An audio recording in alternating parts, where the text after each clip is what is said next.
Hello and welcome back to my channel.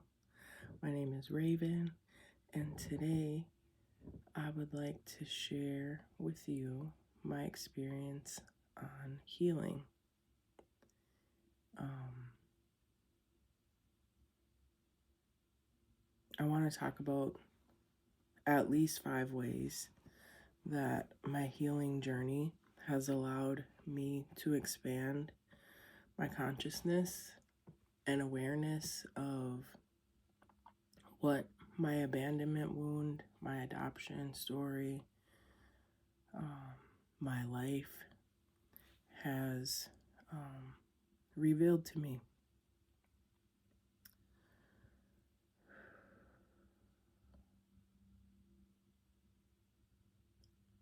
So on this full moon, I'm feeling confident that it's a good time to release my story of abandonment.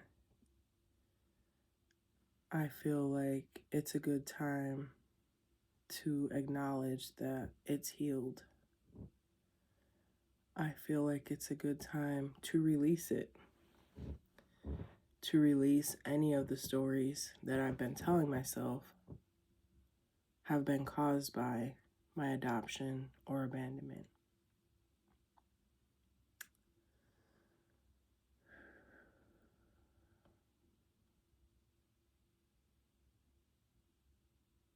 So the first and probably one of the most important or significant things that this healing journey has led me to is it strengthened my connection to the moon and its cycles. I previously talked about how using the 13 Moons book really helped me begin my healing journey and continue it month to month by reading about the moon cycle specifically and what it's related to. But it also kind of helped me align with the moon cycles, and it helped me really understand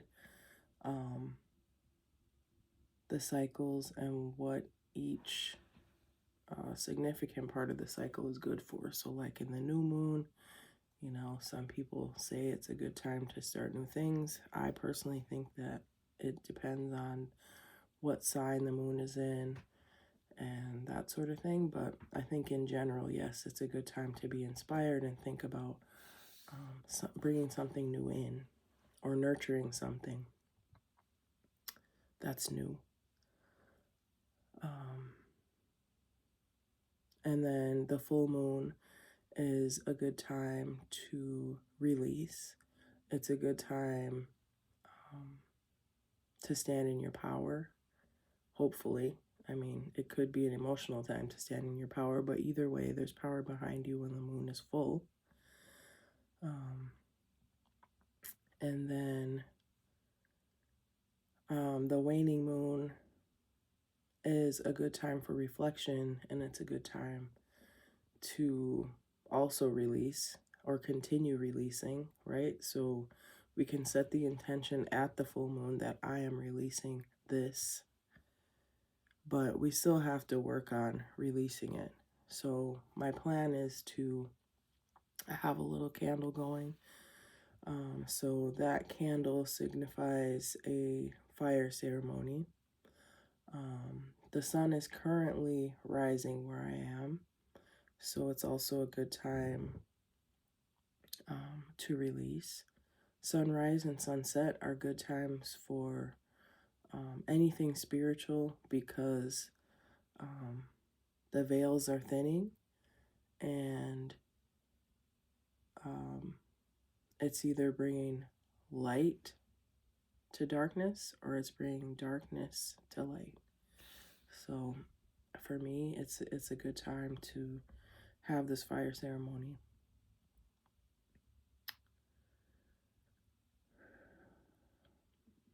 The second thing that's been really helpful for me in this healing journey is this really allowed me to look more into my lineage and my ancestry, my ancestors, my close relatives.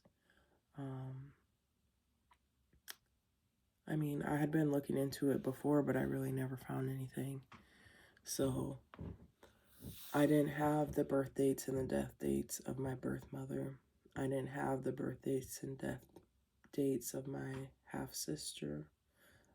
I didn't even know that she had kids. So this year, I had done the 23andMe genealogy um, thing like maybe 5 years ago, and never really connected with anyone who was this close to me. Most of the relatives on there are like 0.1%. So, I mean, somebody you really don't probably know. But this year, I was able to connect with my nephew, and we share about 15% DNA. And we exchanged, questions, and then all of a sudden he just sort of stopped responding. So, I mean, that's okay. Like, I understand completely. Like,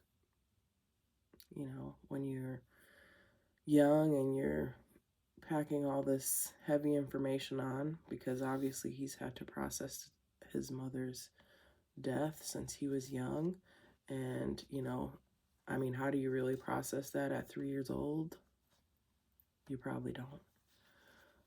But it's something that's always with you, right? So that's why, you know, sometimes that's why things occur later in life. So, like for me, I totally ignored, being adopted and the story behind it and the people behind it. And basically, I had to hit a wall of not accepting myself and realizing that it all stemmed from um, not being who I thought I was or who I truly am, you know? So um, that was really good. I was able to connect with him and put the pieces together. So I was able to get my sister's birthday and her death day. Um, I know that she has 3 children. Just the oldest son is the one who I communicated with. But, it's just crazy to think that you could be related to people and like have no idea that that's your nephew. Um, so that's awesome. And then I also, in that process, helped my husband find information about his grandparents. And, you know, I think all that stuff is amazing. I think it honors your ancestors. And if you're really looking for a way to strengthen your spiritual practice or strengthen your bond or connection to something that's greater than you, then one of the first places probably to start is with your ancestry. Um, some people are lucky enough that they know all of that, or someone else in the family has done that for them. But I mean, all I have was my birth certificate. My parents don't really even remember a lot of those dates. Like, I was talking to my dad, not my real dad, but my real dad. And he really couldn't even remember like his mom's birthday. And granted, my parents are in their 80s, so it's not like I expect them to. But I did ask, and even my mom, like, she couldn't even remember when her parents died because it had been so long ago. And her parents died before I was even born. So, it's been a long time that she's had to live without her parents too. So, but anyways, it allowed me to expand and know the names and dates and really be able to put a picture to who my ancestors are, because I still strongly believe that my real mother, which is my physical mother, who took care of me my whole life, the only mother I know, to be honest.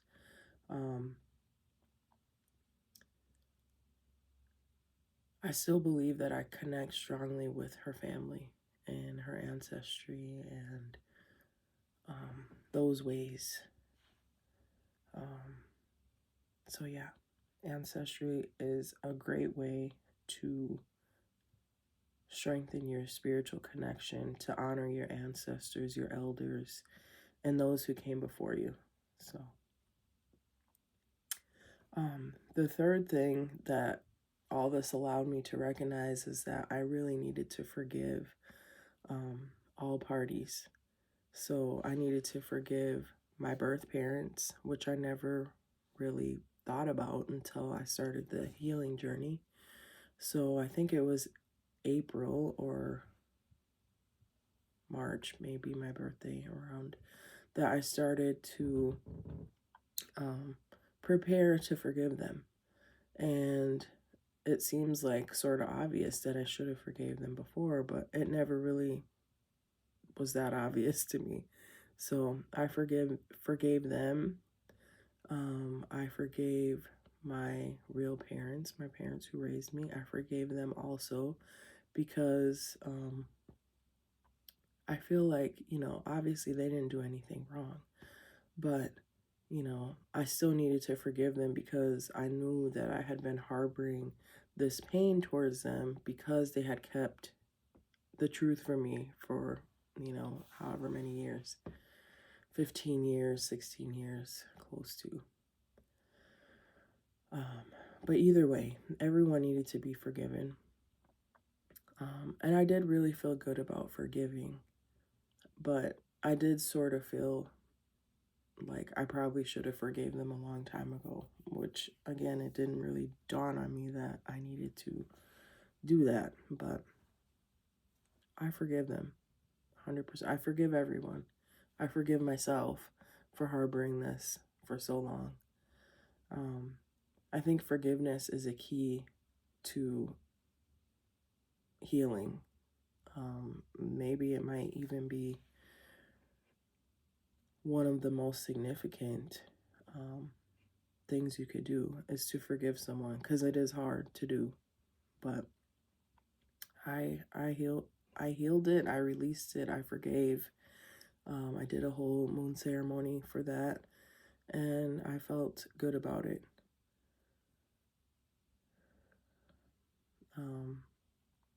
And then the fourth thing that it helped me expand on was my connection to my womb. So I was having quite a few menstrual problems for the last 2 to 3 years. And in learning about my body and my womb and hormones, and it's not that I didn't understand or know this before, but I think I connected to it on a deeper level. Understanding that my womb carries generational connections, right? So my womb is connected to my mother and my grandmother, and probably the grandmothers and mothers way before that.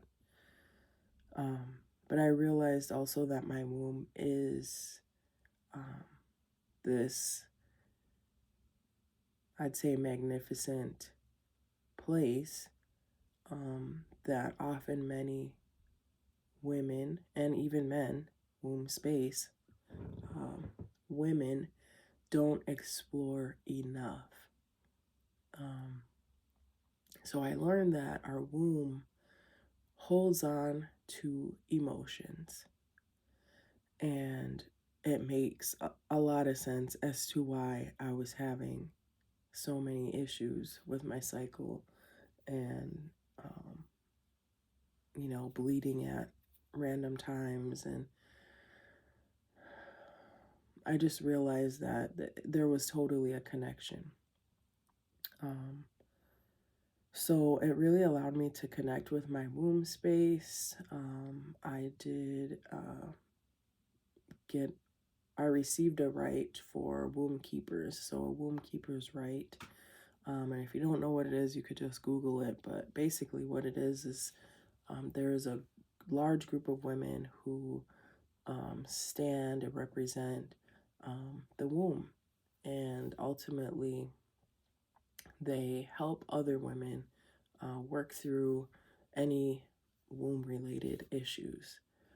So, and it's through ritual. So, one of the rituals involves using your moon blood, so your menstrual blood, and placing it in the earth to connect with the earth, to connect with the land, to connect with the womb keepers.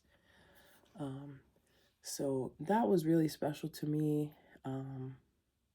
It really expanded my knowledge of the womb area and just how so many of us neglect it and don't connect to it. So, if that resonates with you, I think it's definitely worth looking up. And now, of course, there's all types of womb classes and, people sharing all this great information about the womb, but I don't think you have to take a class or, spend money to find ways to connect with your womb. There's lots of information out there without taking a class. But I think working with the moon, obviously, well, and if you don't know, that is connected to feminine energy because of the cycles. It's connected to the womb because the moon represents water.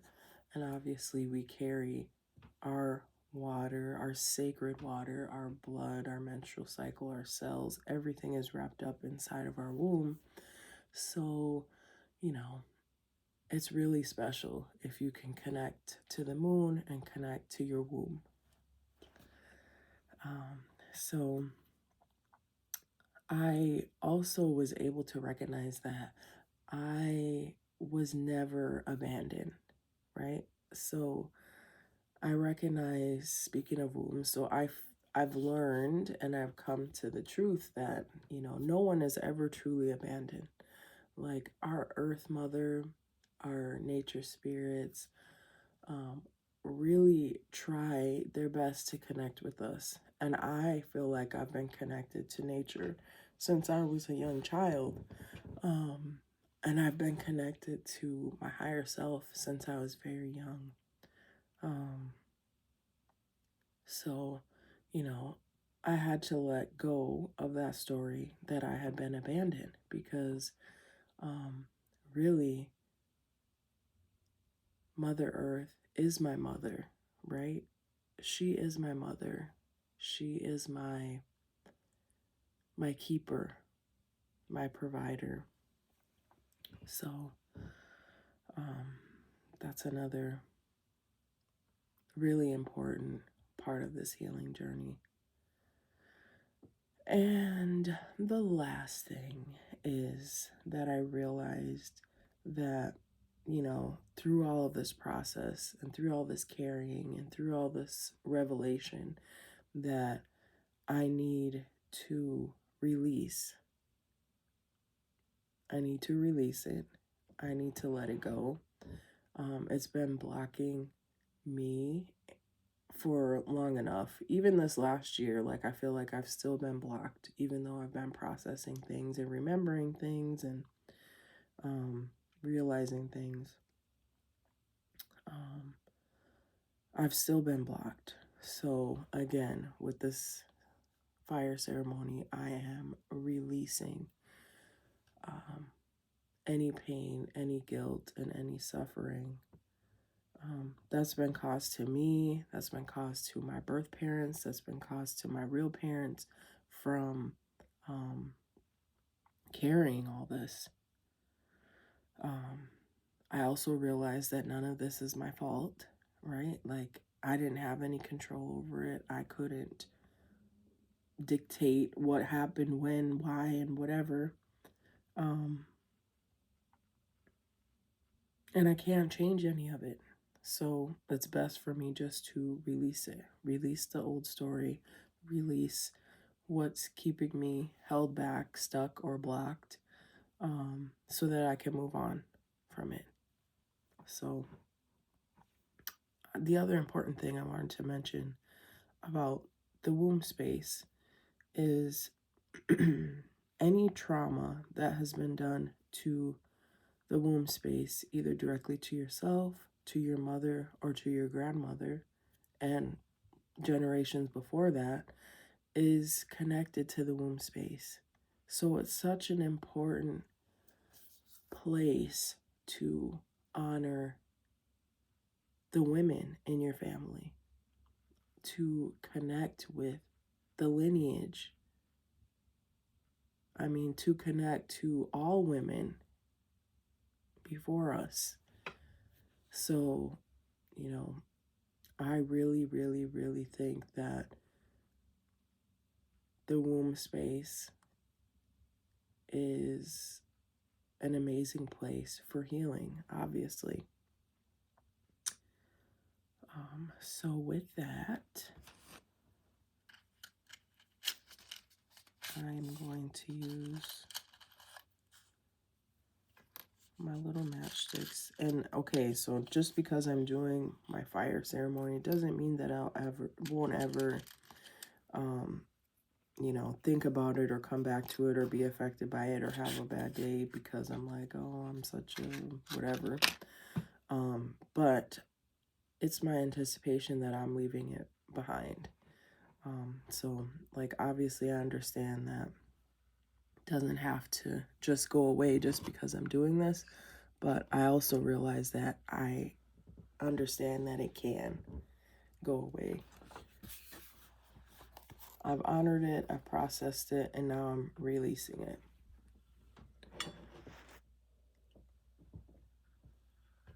So,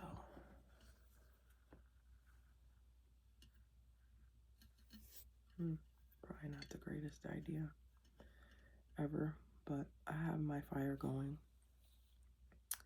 And it doesn't have to be a big fire. It doesn't have to be a big candle. It can be a small candle. It can be a small stick. It can be a match. It can be whatever you have, right? Just be safe and make sure you're not burning yourself or starting a fire, okay? So what I'm going to do is blow into this stick everything that we just talked about, everything that I've been holding on to, and I'm going to light it in the fire and watch it transform. Fire is the place of rapid transformation. So fire can change the physical concept of anything, right? So fire is not gentle. Fire is our grandfather. Fire is our son. Fire is our life force. Fire is creation. So I'm setting my intention for this fire to rapidly transform the pain, the grief, the uncertainty, the shame, the guilt. Actually, that's another point. So the womb also carries shame. The womb carries shame. So shame from myself, shame from my mother, shame from my grandmother. And the shame I was holding on to was the shame that I was not living the story I thought I was living. I've carried that shame since I was 15 years old, since I learned the truth. So it also makes sense as to why I was experiencing those issues with my womb space. And honestly, in the last month, I have not had any of those issues. So, you know, I don't know if it's attributed to this or not. It hasn't really been enough time. But I think my womb is trying to tell me that it's time to move on. So with that, I'm going to blow into my stick.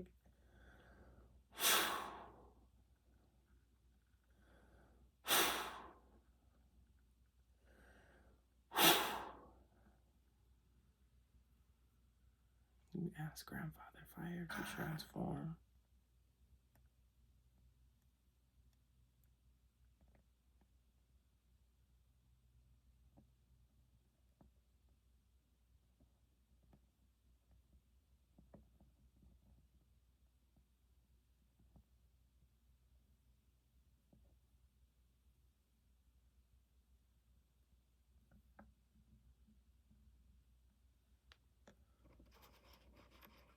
3 times for good luck.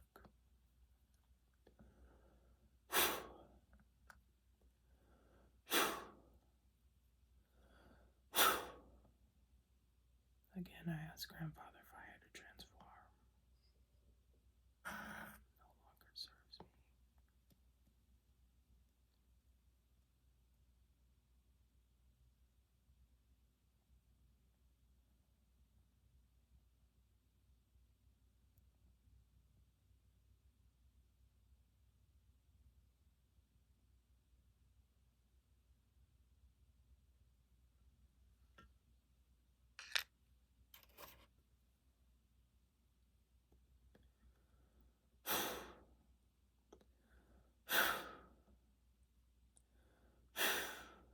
So I'm releasing the shame, the guilt, the abandonment, the motherless, the fatherless, the old story, the unknown. Grandfather Fire transform.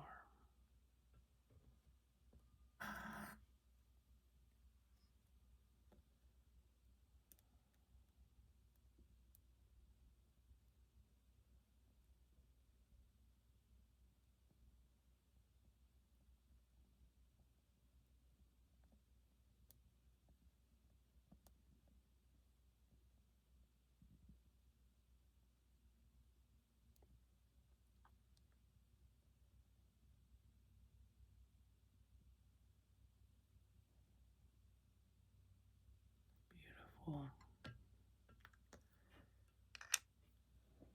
Thank you, Grandfather.